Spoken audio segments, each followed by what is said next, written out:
Qu'est-ce qui se passe là? Il paraît que tu as envie de casser la gueule de quelqu'un. Non, bon, c'est peut-être un petit peu exagéré, mais c'est vrai que... Si, dis-nous vraiment, dis-nous ce que tu m'as dit. Ouais, c'est vrai que là, je crois que j'avais envie de casser la figure d'un mec. Ah, voilà. Alors, qu'est-ce qui s'est passé?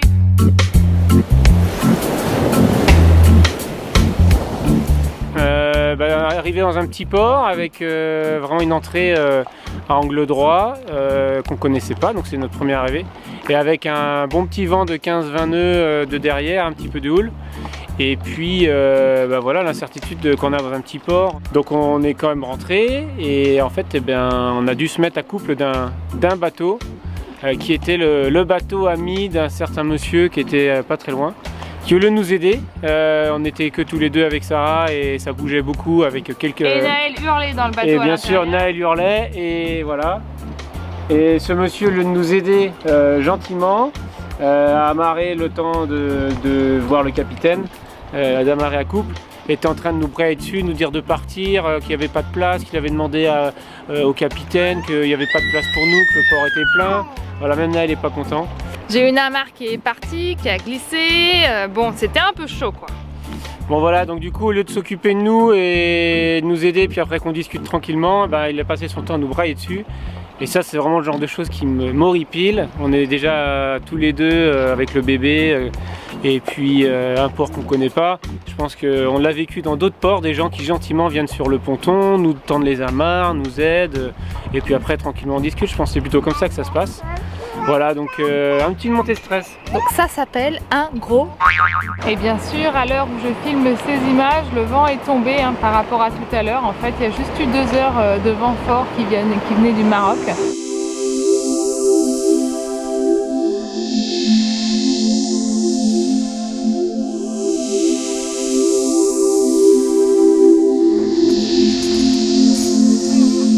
Ça y est, on arrive dans le sud de Tenerife et là c'est l'heure qui est vraiment idéale pour la pêche. J'espère que ça va mordre. Pour l'instant ça n'a pas mordu, ça fait je sais pas moi 4 heures, 5 heures qu'on navigue, il n'y a rien au bout de la ligne.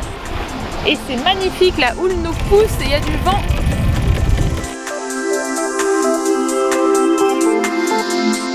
On quitte Maloya au mouillage devant le port de Los Cristianos dans le sud de Tenerife. On va visiter le Mont Teide, le sommet de l'Espagne, le plus haut sommet de l'Espagne. Et on est bien chargé, on a mon matos de kite si jamais ça plane à El Médano. Le bébé embarqué.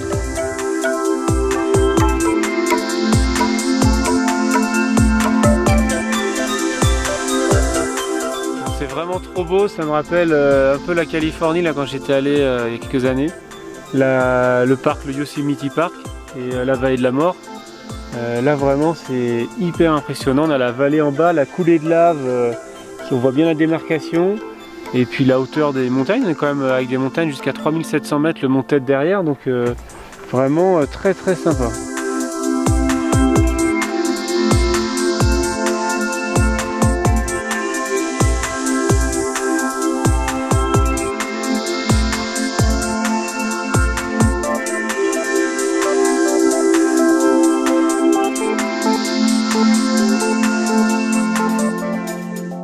En route vers la Gomera, après avoir rencontré les dauphins sur la route, une fois de plus, et même les globicéphales. Donc ça fait toujours plaisir de traverser, même si c'était que 20 000, entre Tenerife et la Gomera, accompagné de ces chères petites bêtes.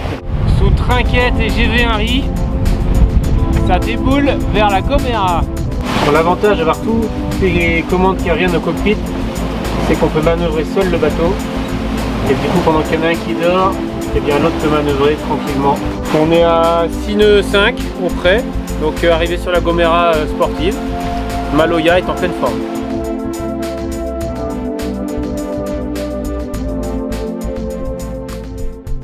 On est à la Gomera et on a fait les courses parce qu'on part pour Hierro puis la traversée vers le Cap Vert. Et comme on n'a pas de voiture et que le supermarché est pas trop loin, on arrive en caddie. Enfin, si Aurélien finit pas à l'eau avec le caddie. Il a déjà fait la descente du ponton à fond la caisse. Fais gaffe, t'as 4 roues. Hein. Ouais, voilà, on est arrivé. Il n'y a plus qu'à décharger. Il n'y a plus qu'à décharger et puis remplir nos petits coffres et notre frigo. Bon, Sarah, qu'est-ce qui se passe là ce soir? On en est où là? Ben, je suis dépitée. On est arrivé bientôt au mouillage. Le mouillage de la vallée d'El Rey à La Gomera. On a navigué toute la journée, enfin au moteur, on n'a pas pu envoyer les voiles. Du coup, j'ai décidé de pêcher. Et ce soir, j'ai enfin pêché un truc, mais c'est un poisson. Ça fait la deuxième fois que je le pêche et il a une tête vraiment bizarre. On dirait un poisson de coffre ou un poisson de ballon. Et je pense qu'il se mange pas et j'ai pas réussi à le défaire. Et franchement, j'ai le moral à zéro d'avoir tué, je pense, un poisson pour rien. Alors je suis en train de lancer une recherche internationale pour savoir si ce pauvre poisson, je peux le manger. Parce que si vraiment je l'ai tué pour rien, je suis une assassine. Arrivé au moteur sur l'ouest de La Gomera. Malheureusement, le vent n'a été que de face. Il a tourné autour de l'île toute la journée pour finir avec de la pétole.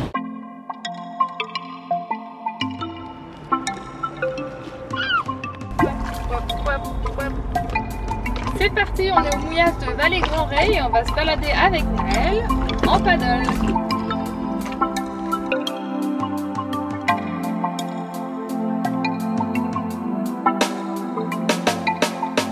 Ça y est, on est monté tout en haut du Garageonnet et maintenant on va faire que de la descente pour aller jusqu'à la cascade d'El Cedro en passant par la forêt.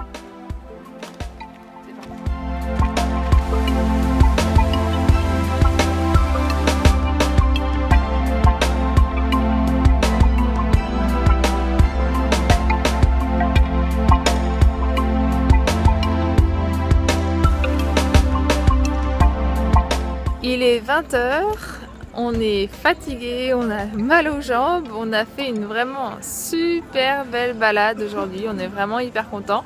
Pas mal de bus pour atteindre nos débuts de marche et puis revenir.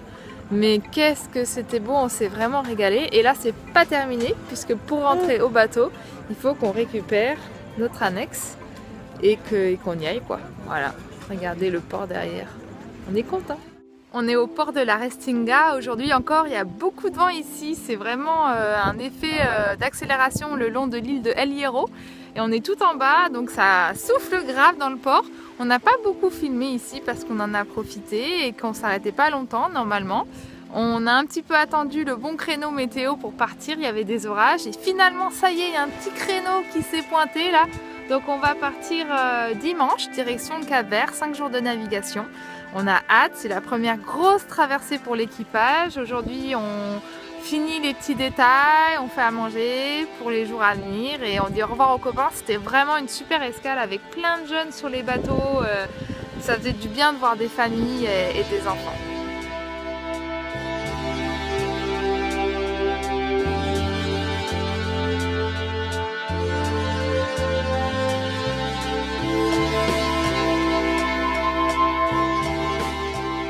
On est à 2 jours du départ pour le Cap-Vert et aujourd'hui on optimise notre rangement. Je vais vous montrer.